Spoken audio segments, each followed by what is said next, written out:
عتبہ جب حضور کے پاس آیا، اس نے آ کے حضور سے بات شروع کی۔ اس نے کہا کہ آپ جو چاہیں ہم کرنے کے لیے تیار ہیں۔ سب سے پہلی اس نے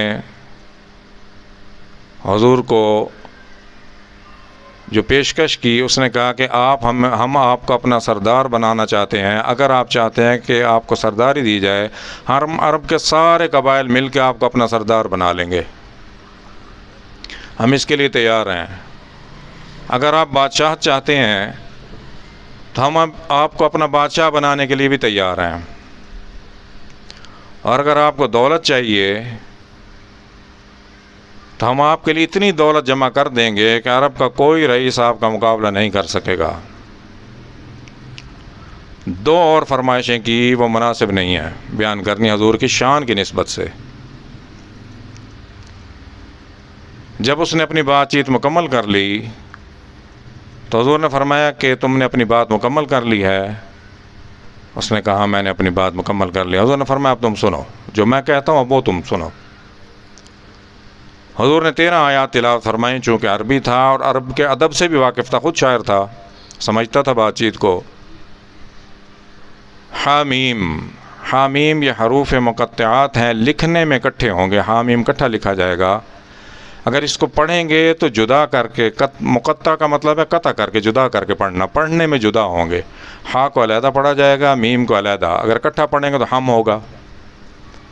اب ہم اس کو جدا کر کے اس لیے پڑھتے ہیں کہ حضور صلی اللہ علیہ وسلم نے اس کی تلاوت جب فرمائی تو حروف مقطعات کو جدا کر کے پڑھا، اس لیے ہم بھی جدا کر کے پڑھتے ہیں۔ اور یہ جہاں بھی یہ ہیں الف لام میم، الف لام را، یہ مکمل آیت ہے۔ حامیم یہ ایک آیت ہے۔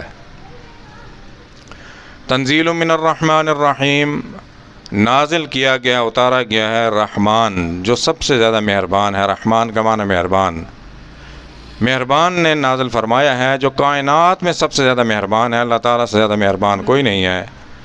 سب سے بڑی اللہ تعالیٰ کی مہربانی کیا ہے؟ الرحمن، خاص رحمان کی رحمانیت کے علم القرآن، علم دیا قرآن کے ذریعے۔ اس سے بڑی کتاب نہ پہلے گزری ہے نہ بعد میں آئے گی۔